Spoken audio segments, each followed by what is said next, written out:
stereotypes or misconceptions about women in the hobby, and how have you addressed or challenged these perceptions?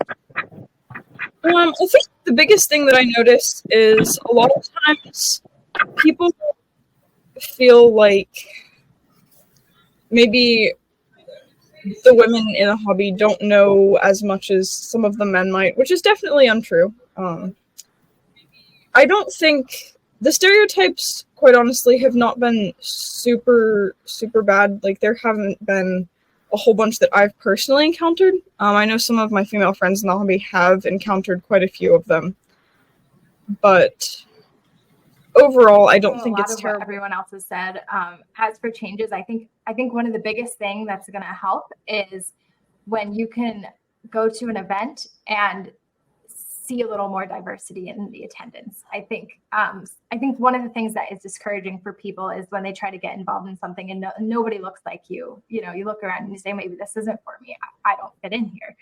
And so I think as women, you know, being the minority in this hobby, as much as I don't think that you should have to be an advocate just because you are the minority, I will say it doesn't hurt to get out there. Make sure you're going to these events. Make sure that you are there for when that person shows up and takes a look around them. You know, make sure that you're representative.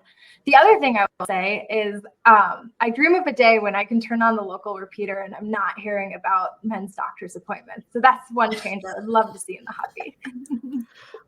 Honestly, I agree with you on that one, Amanda. What about you?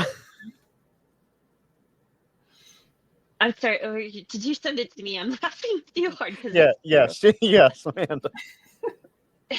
If we could just end all colonoscopy nets, that would be great. Sarah, you and me are a team. We're going to advocate for that. I'm about to say something that a lot of people have already disagreed with me in my life, but moving forward, why do we have to keep using OM and XYL and YL? I always hated being called an XYL, and it never really fit with me. I don't understand why. I know it's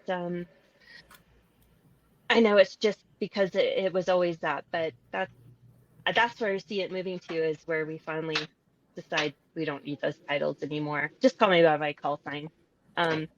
If I could just hop in real quick, totally So agree. I agree with what Karen and Amanda have said.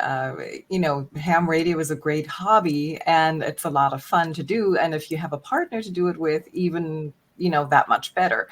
And so the only time it comes in handy, I think, being a female and having that YL voice is when it's time to to break up a pileup. You know, you have a YL voice come across the airwaves and everybody kind of listens up. And so you have a better chance of getting through. So when we get stuck in one of those during a POTA, you know, that's like the emergency system engaged. Like, you know, when I get on, a lot of times, let's say 80 or 90% chance of being heard versus just being one of the guys. Do you ladies think that YouTube is playing a part in exposing young women to amateur radio, and is it making it easier to get involved? Sarah, let's start with you. I would say yes, asterisk. I think it's definitely playing an amazing part in exposing young women to amateur radio. Honestly, anything on social media something that young people have access to and they're likely going to see. As for making it easier to get involved, I think that's a little bit of an asterisk. One of the biggest hurdles I found in this hobby to getting involved was equipment. Equipment can be really expensive. And so if you don't have access to equipment, sometimes it's a little more difficult to really get into some of the beefier parts of the hobby. But I think YouTube is a great way for people to find out about it, and then hopefully they can get past the hurdle of getting the equipment to really get into the hobby and be fully involved.